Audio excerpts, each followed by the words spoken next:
go to our interview with Dr. Debbie Wang. So, dear listeners, I'm very delighted to welcome Debbie Wang, Dr. Debbie Wang, to our show. She is a social worker by profession, a psychotherapist with a thriving practice, and an undergrad professor at University of Waterloo and Wilfrid Laurier University in Canada. With more than 25 years of clinical experiences, Debbie is passionate about her work and specializes in emotionally focused therapy for individuals, couples, and families. Dear listeners, she believes in the value of relationships and the power to change lives and transform society. Now, if you want to learn more about Dr. Debbie Wang and her work, you can check out her website at www.debbiewang.com. Dr. Debbie Wang, good morning and welcome to the Breakfast Show. Good morning. So happy to be here. I'm very delighted to have you with me. Doctor, is there any social media account you have as well? Are you active on social media on YouTube as well? I do have a personal YouTube channel. I have my LinkedIn profile, Facebook. That's what I have. Oh, perfect. I'm sure our listeners will check it out to learn more about you. Dr. Debbie Wang, for benefit of our listeners, could you please elaborate on your role and the work you do regularly?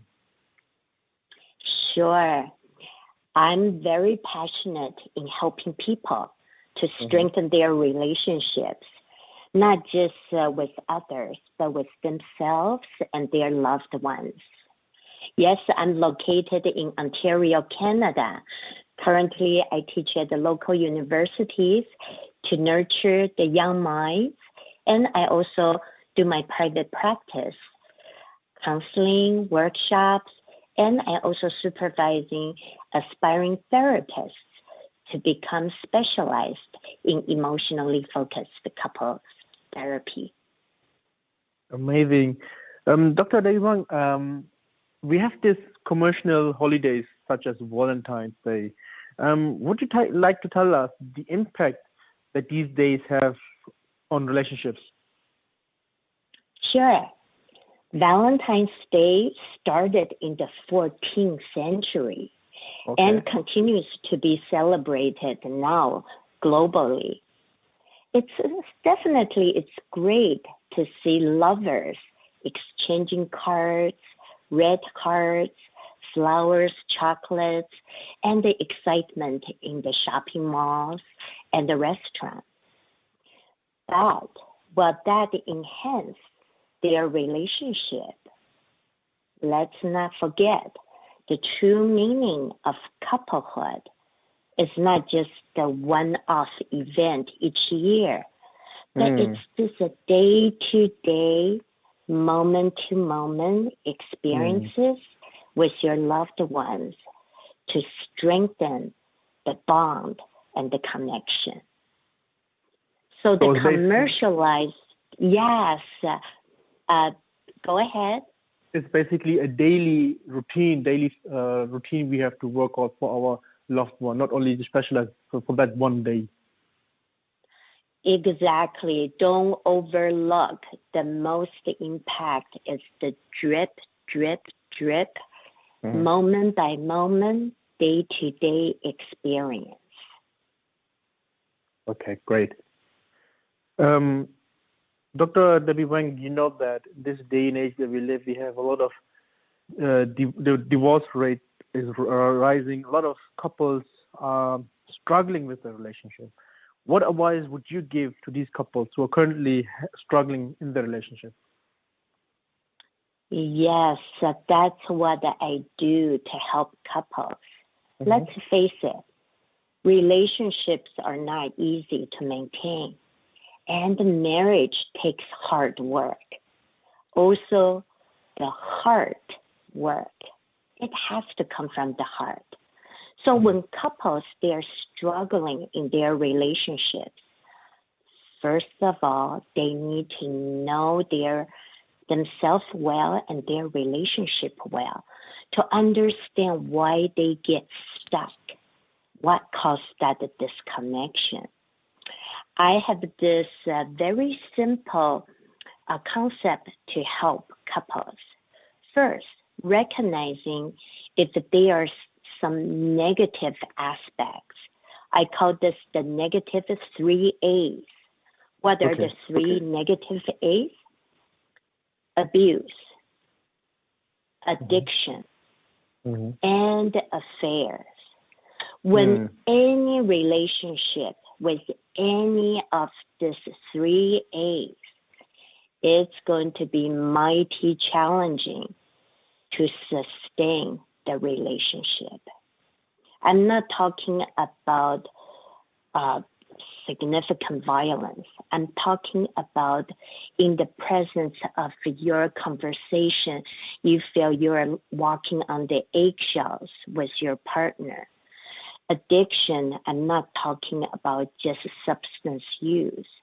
Nowadays, anything take away your focus in your loved ones, such as overworking, gaming, or anything take away from your attention.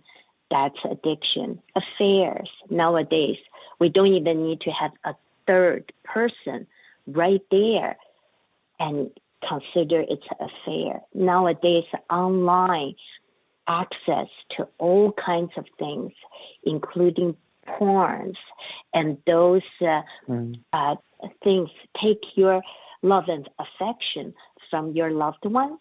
That's affair. So any of the 3 negative A's is going to be stress, will create such a stress and potentially to break up the relationship. But then, what do we do about it? The positive 3 A's. So what are the positive 3 A's that every relationship requires? Attention, affection, and appreciation. Of course. So with attention, it's like watering flowers to help it to bloom. Affection, we need that connection and that bond to help us handle life's challenges. And let's not forget, oftentimes we take it for granted. Our partner doing certain things for us, being faithful, being helpful. We need to remember to show our appreciation. That for sure will strengthen any bond, every relationship. No, that's very amazing. Thank you for that, Dr. Wang. Dr. Wang, I've come across about love language. How can couples utilize love language to increase their relationship or to better their relationship? Okay, yes. Dr. Gary Chapman's The 5 Love Languages. It's classic. And but how to apply those is there such a thing as love language? Every one of us, we were born with our own temperament, and how we receive love, understand love, have our own unique way. My way, your way, and my partner's way can all be very different. So this primary love language is not the language you know how to speak, but when this love language can be acts of service, quality time, or words of affirmation, physical touch, or gift giving. Whichever love language, when it's conveyed to you, you feel loved, you feel that warmth in your heart. That's your primary love language. So know yourself well, know what you need, what makes you feel special. That's your love language. But how do we utilize this love language? I invite you and your audience to imagine there's this emotional bank account. So we all love to have an abundant bank account. But for relationships, we need to have a very good base for this emotional bank account. So when you speak any of this love language in a tangible and behavioral way, that's your way to make a deposit in your loved one's emotional bank account. Whether it's doing small things, spending quality time to do things your loved one enjoy doing. And let's be generous with our words of encouragement, words of positive feedback, and a simple thank you goes a long way. Physical touch, let's simply put, it's that contact comfort and that feel close to the other. Doesn't need to be only for sexual intimacy. It's day-to-day, the contact, comfort, either a hug, holding hands, touching each other on the shoulder.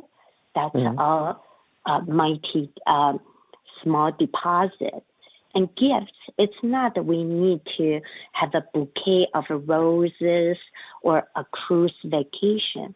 We are talking those simple surprises to delight your partner's heart, those special things in a very tangible, small way. So I see love language, it's a good tool to help you fill up the emotional bank account. No, that's very interesting how you have described that language with the bank account. It's very interesting. I'm sure the listeners would have enjoyed it as well. Dr. Wang, you have said that we shouldn't just focus on one particular day, but we should focus on every moment, that every moment is important for strengthening the relationship. Yeah. Are there any advices or ways you can tell us how we, as a couple, we can celebrate our love with our loved one? Okay.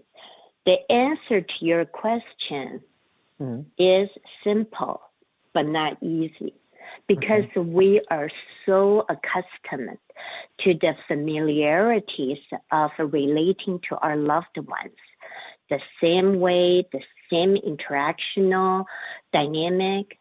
In today's fast-paced, busy life, we lose sight of the tiny things, right? To bring each other delight. So my quick things, it's tiny is mighty. We need to learn to hack our brains to have a small, simple connections with our loved ones, both non-verbally, hand-holding, eye contact, and use your voice in a calm voice. And don't forget to smile. Have you heard the term smizing? No. Smizing means to smile with your face. Through your eyes, you know how to smile. And then really, when life is not all perfect, there will be differences, there will be arguments, there will be conflicts. But let's don't forget, when we do need to talk, to discuss, it's the 5-to-1 ratio. You do 5 simple deposits in your loved one's emotional bank account, and then do 1 withdrawal to discuss the unpleasant, perhaps difficult things. So the trick to hack our brain is to keep our message simple, clear, through gentle requests, not angry demands. If smart couples can really hack their neural pathway, that their brain to see little things and make every day a Valentine's Day with that drip, drip effect to fill their loved one's emotional bank account, that's the key. That's the key, exactly. Now, I really appreciate the advices you gave and how you have basically summarized everything. It's very interesting and also very important for us Dr. Debbie Wang. Thank you for your thought. I wish you all the best for the future. I wish you all the best for your work as well. And hopefully one day we can have you again in the breakfast show. Thank you for coming. Thank you for taking out your time as well. Thank you for everything. And thank you. And I wish your radio station continue to do the excellent work and to